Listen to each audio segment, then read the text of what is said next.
मुरली अमृत की धारा है धारा, जो देती दुखों से किनारा। मुरली अमृत की धारा है धारा, जो देती दुखों से किनारा। भूले जी। ओम शांति। आज है 28 जुलाई 2021 की साकार मुरली। बाबा के महावाक्य।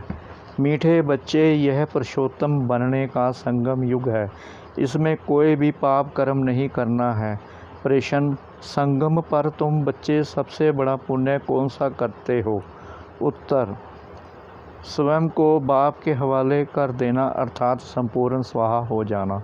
यह है सबसे बड़ा पुण्य। अभी तुम ममत्व मिटाते हो, बाल बच्चे घर बार सबको भूलते हो। यही तुम्हारा व्रत है। आप मुए, मर गई दुनिया। अभी तुम विकारी संबंधों से मुक्त होते हो। गीत। जले न क्यों परवाना। जले न क्यों, जले न क्यों, जले न क्यों परवाना, जले न क्यों परवाना। जले न क्यों, जले न क्यों, जले न क्यों परवाना, जले न क्यों परवाना। क्षमा दिखा। ओम शांति। यह सब भक्ति मार्ग में बाप की महिमा करते हैं। यह है परमाणु की क्षमा के लिए महिमा। जबकि बाप आए हैं तो क्यों न जीते जी उनके बन जाएं। जीते जी कहा ही उनको जाता है जो अडॉप्ट करते हैं। पहले तुम आसुरी परिवार के थे, अब तुम ईश्वरीय परिवार के बने हो। जीते जी ईश्वर ने आकर तुमको अडॉप्ट किया है, जिसको फिर शरणागति कहा जाता है। गाते हैं ना, शरण पड़ी मैं तेरे। अब प्रभु की शरण तब पड़े जबकि वह आए, अपनी ताकत दिखाए, जलवा दिखाए। वही सर्वशक्तिमान है ना, बरोबर उनमें कशिश भी है ना। सब कुछ छुड़ा देते हैं। बरोबर जो बाप के बच्चे और बच्चियां बनते हैं, वह आसुरी संप्रदाय के संबंध से तंग हो जाते हैं। कहते हैं बाबा कब यह संबंध छूटे। यहाँ यह पुराना संबंध भुलाना पड़ता है। आत्मा जब देह से अलग हो जाती है तो बंधन खलास हो जाते हैं। इस समय तुम जानते हो सबके लिए मौत है, और यह जो बंधन है यह सब है विकारी। अब बच्चे निर्विकारी संबंध चाहते हैं। निर्विकारी संबंध में थे, फिर विकारी संबंध में पड़े, फिर हमारा निर्विकारी संबंध होगा। यह बातें और किसकी बुद्धि में नहीं होती। बच्चे जानते हैं हम आसुरी बंधन से मुक्त होने का पुरुषार्थ कर रहे हैं। एक बाप से योग रखा जाता है। इस तरफ है एक रावण, इस तरफ है एक राम। यह बातें दुनिया नहीं जानती। कहते भी हैं राम राज्य चाहिए, परंतु सारी दुनिया रावण राज्य में है। यह कोई समझते नहीं है। राम राज्य में तो पवित्रता, सुख, शांति थी। वह अब नहीं है, परंतु जो कहते हैं उसको महसूस नहीं करते हैं। गाया भी जाता है यह आत्माएं सब सीताएं हैं। एक सीता की बात नहीं, ना एक अर्जुन की, ना एक द्रौपदी की बात है। यह तो अनेकों की बात है। दृष्टांत एक का देते हैं। तुमको भी कहा जाता है तुम सब अर्जुन मिसल हो।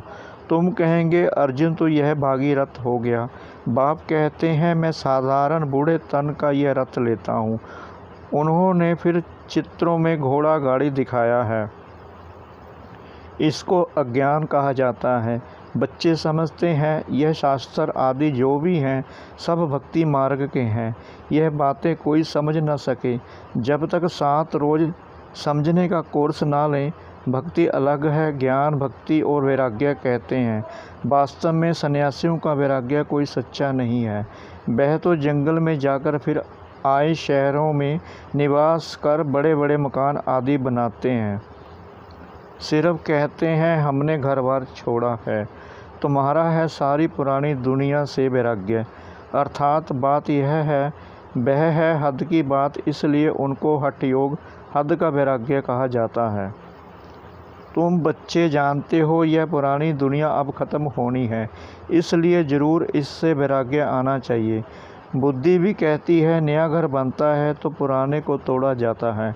तुम जानते हो अभी तैयारी हो रही है, कलयुग के बाद फिर सतयुग जरूर आएगा। अभी यह है पुरुषोत्तम संगम युग। पुरुषोत्तम मास भी होता है, तुम्हारा है पुरुषोत्तम युग। पुरुषोत्तम मास में दान पुण्य आदि करते हैं। तुम इस पुरुषोत्तम युग में सब स्वाहा कर लेते हो। जानते हो यह सारी दुनिया ही स्वाहा होनी है, तो सारी दुनिया का सर्व स्वाहा होने के पहले हम अपने को क्यों ना स्वाहा करें। इसका तुमको कितना न पुण्य मिलेगा, वह है हद का पुरुषोत्तम मास। यह तो बेहद की बात है। पुरुषोत्तम मास में बहुत कथाएं सुनते हैं, व्रत नियम रखते हैं। तुम्हारा तो बड़ा भारी व्रत है। तुम्हारे बाल बच्चे घर बार आदि सब हैं, परंतु दिल से ममत्व मिट गया है।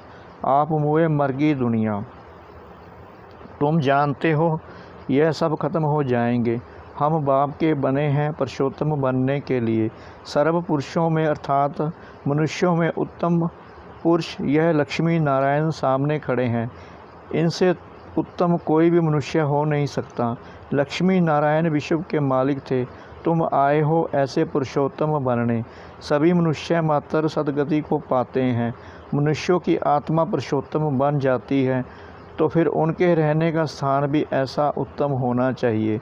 जैसे प्रेसिडेंट सबसे ऊंच पद पर हैं तो उनको रहने के लिए राष्ट्रपति भवन मिला है। कितना बड़ा महल बगीचा आदि है। यह हुई यहाँ की बात। राम राज्य को तो तुम जानते हो। तुम सतयुगी पुरुषोत्तम बनते हो, फिर यह कलयुगी पुरुषोत्तम रहेंगे नहीं। तुम सतयुगी पुरुषोत्तम बनने के लिए पुरुषार्थ कर रहे हो। तुम जानते हो हमारे महल कैसे बने हुए होंगे। कल राम राज्य होगा, तुम राम राज्य में पुरुषोत्तम होंगे। तुम चैलेंज करते हो कि हम रावण राज्य को बदल राम राज्य स्थापन करेंगे। अब चैलेंज किया है तो एक दो को पुरुषोत्तम बनाना है। भविष्य 21 जन्म के लिए देवताओं की महिमा गाते हैं। सर्वगुण संपन्न, अहिंसा परमो देवी, देवता धर्म। तुम जानते हो और कोई मनुष्य नहीं जानते। तुम दूसरे जन्म में पुरुषोत्तम बनेंगे, फिर इस रावण राज्य का कोई नहीं रहेगा। अभी तुमको सारा ज्ञान है। अब रावण राज्य ही खत्म होना है। आजकल तो समय का भी कोई भरोसा नहीं है। अकाले मृत्यु हो जाती है अथवा किसकी दुश्मनी हुई तो उड़ा देते हैं। तुमको तो कोई उड़ा ना सके। तुम अविनाशी पुरुषोत्तम हो, यह है विनाशी। सो भी रावण राज्य में इनको तुम्हारे देवी राज्य का पता ही नहीं है। तुम जानते हो हम अपना देवी स्वराज्य स्थापन कर रहे हैं। श्रीमत पर जिनकी पूजा होती है वह जरूर अच्छा कर्तव्य करके गए हैं, यह तुम जानते हो।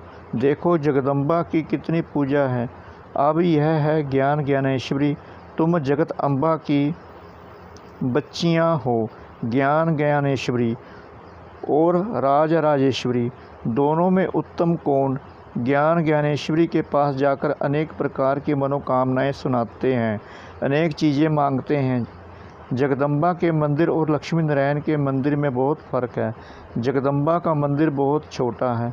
छोटी जगह में भीड़ मनुष्य पसंद करते हैं। श्रीनाथ के मंदिर में भी बहुत भीड़ होती है। कपड़े का सोटा लगाते रहते हैं हटाने के लिए। कलकत्ते में काली का मंदिर कितना छोटा है। अंदर बहुत तेल और पानी रहता है। अंदर बड़ी खबरदारी से जाना पड़ता है। बहुत भीड़ रहती है। लक्ष्मी नारायण का मंदिर तो बहुत बड़ा होता है। जगदम्बा का छोटा क्यों। गरीब है ना, तो मंदिर भी गरीबी का है। वह साहूकार है तो मंदिर में कब मेला नहीं लगता है। जगदम्बा के मंदिर पर बहुत मेले लगते हैं। बाहर से बहुत लोग आते हैं। महालक्ष्मी का मंदिर भी है, यह भी तुम जानते हो। इसमें लक्ष्मी भी है तो नारायण भी है। उनसे सिर्फ धन मांगते हैं क्योंकि वह धनवान बनी है ना। यहाँ तो है अविनाशी ज्ञान रत्न। धन के लिए लक्ष्मी पास जाते हैं। बाकी अनेक आशाएं रख जगदम्बा के पास जाते हैं। तुम जगत अम्बा के बच्चे हो, सबकी मनोकामनाएं 21 जन्मों के लिए तुम पूरी करते हो। एक ही महामंत्र से सब मनोकामनाएं 21 जन्म के लिए पूरी हो रही हैं। दूसरे जो भी मंत्र आदि देते हैं उनमें अर्थ कुछ नहीं है। बाप समझाते हैं, यह मंत्र भी तुमको क्यों देता हूँ, क्योंकि तुम पतित होना मामेकम याद करेंगे तभी पावन बनेंगे। यह सिवाय बाप के आत्माओं को कोई कह ना सके। इससे सिद्ध होता है यह सहज राजयोग एक ही बाप सिखलाते हैं। मंत्र भी वही देते हैं। 5000 वर्ष पहले भी मंत्र दिया था। यह स्मृति आई है। अभी तुम सम्मुख बैठे हो, क्राइस्ट होकर गया, फिर उनका बाइबल पढ़ते रहते हैं। वह क्या करके गए? धर्म की स्थापना करके गए। तुम जानते हो शिव बाबा क्या करके गए, कृष्ण क्या करके गए। कृष्ण तो सतयुग का प्रिंस था, जो ही फिर नारायण बना, फिर पुनर्जन्म लेते आए हैं। शिव बाबा भी कुछ करके गए हैं, तब तो उनकी इतनी पूजा आदि होती है। अभी तुम जानते हो राजयोग सिखाकर गए हैं, भारत को स्वर्ग बनाकर गए हैं। जिस स्वर्ग का पहला नंबर मालिक खुद नहीं बने, वह तो श्री कृष्ण बना। जरूर कृष्ण की आत्मा को पढ़ाया। तुम समझ गए हो कृष्ण की वंशावली। तुम बैठे हो। राजा रानी को माता पिता अन्नदाता कहते हैं। राजस्थान में भी राजा को अन्नदाता कहा जाता है। राजाओं की कितनी मान्यता होती है। आगे सब शिकायतें राजा के पास आती थी, दरबार लगती थी। कोई भूल करते थे तो बहुत पछताते थे। आजकल तो जेल बर्डर्स बहुत हैं, घड़ी घड़ी जेल में जाते हैं। अभी तुम बच्चों को गर्भ जेल में नहीं जाना है, तुमको तो गर्भ महल में आना है। इसलिए बाप को याद करो तो विक्रम विनाश होंगे। फिर कब गर्भ जेल में नहीं जाएंगे, वहाँ पाप होता नहीं है। सब गर्भ महल में रहते हैं, सिर्फ कम पुरुषार्थ के कारण कम पद पाते हैं। ऊंच पद वालों को सुख भी बहुत रहता है। यहाँ तो सिर्फ 5 वर्ष के लिए गवर्नर प्रेसिडेंट मुकर्रर करते हैं। तुम समझा सकते हो कि भारत ही देवी राजस्थान बना। अभी तो ना राजस्थान है और ना राजा रानी है। आगे कोई गवर्नमेंट को पैसा देते थे तो महाराजा महारानी का टाइटल मिल जाता था। यहाँ तुम्हारी तो है पढ़ाई। राजा रानी कब पढ़ाई से नहीं बनते हैं। तुम्हारी एम ऑब्जेक्ट है। इस पढ़ाई से तुम विश्व का महाराजा महारानी बनते हो, राजा रानी भी नहीं। राजा रानी का टाइटल त्रेता से शुरू होता है। तुम अभी ज्ञानेश्वरी बनते हो, फिर राजेश्वरी बनेंगे। कौन बनाएंगे? ईश्वर। कैसे? राजयोग और ज्ञान से। राजाई के लिए बाप को याद करना है। बाप तुमको स्वर्ग का मालिक बनाते हैं। यह तो बहुत सहज है ना। हेवन स्थापन करने वाला है ही गॉड फादर। हेवन में तो हेवन की स्थापना नहीं करेंगे। जरूर उन्हों को संगम पर पद मिलता है, इसलिए इसको सुहावना कल्याणकारी संगम युग कहा जाता है। बाप कितना बच्चों का कल्याण करते हैं, जो स्वर्ग का मालिक बनाते हैं। कहते भी हैं परम पिता परमात्मा नई दुनिया रचते हैं, परंतु उसमें कौन राज्य करते हैं यह किसको पता नहीं। तुम समझते हो राम राज्य किसको कहा जाता है। उन्होंने तो राम राज्य को लाखों वर्ष दे दिए हैं, कलयुग को 40,000 वर्ष दे दिए हैं। बाप कहते हैं मैं आता ही हूँ संगम पर आकर ब्रह्मा द्वारा विष्णुपुरी की स्थापना करता हूँ। सत्य नारायण की कथा भी यह है। सतयुग में तुम लक्ष्मी नारायण सर्वगुण संपन्न बनते हो, फिर कला कम होती जाती है। नया झाड़ तब कहाँ जाता है जबकि स्थापना होती है। नया मकान बनता है तो नया कहेंगे। तुम भी सतयुग में आएंगे तो नई राजधानी होगी, फिर कला कम होती जाती है, स्थापना यहाँ होती है। यह वंडरफुल बातें कोई की भी बुद्धि में नहीं है। तो बाप ने समझाया है कि सभी आत्माओं के लिए यह युग है पुरुषोत्तम बनने का। जीवन मुक्ति को पुरुषोत्तम कहा जाता है, जीवन बंद को पुरुषोत्तम नहीं कहेंगे। इस समय सब जीवन बंद में है। बाप आकर सबको जीवन मुक्त बनाते हैं। तुम आधा कल्प जीवन मुक्त होंगे, फिर जीवन बंद, यह तुम समझते हो। तुम्हारा व्रत नियम क्या है? बाबा ने आकर व्रत रखवाया है, खान पान की बात नहीं है। सब कुछ करो, सिर्फ एक तो बाप को याद करो और पवित्र बनो। पुरुषोत्तम मास में बहुत करके पवित्र भी रहते होंगे। वास्तव में इस पुरुषोत्तम युग का मान है तो तुमको कितनी खुशी, कितना नशा होना चाहिए। अब तुमसे कोई पाप कर्म नहीं होना चाहिए, क्योंकि तुम पुरुषोत्तम बन रहे हो। अच्छा, मीठे मीठे सिगला बच्चों प्रति माता पिता बाप दादा का याद प्यार और गुड मॉर्निंग। रूहानी बाप की रूहानी बच्चों को नमस्ते। हम रूहानी बच्चों की रूहानी बाप दादा को श्रद्धा भरी प्रेम भरी नमस्ते। ओम शांति। धारणा के लिए मुख्य सार। नंबर 1, इस पुरुषोत्तम युग में जीवन मुक्त बनने के लिए पुण्य कर्म करने हैं, पवित्र जरूर रहना है, घर बार आदि सब होते दिल से ममत्व मिटा देना है। नंबर 2, श्रीमत पर अपने तन मन धन से देवी राज्य स्थापन करना है, पुरुषोत्तम बनाने की सेवा करनी है। बाबा ने आज का वरदान दिया।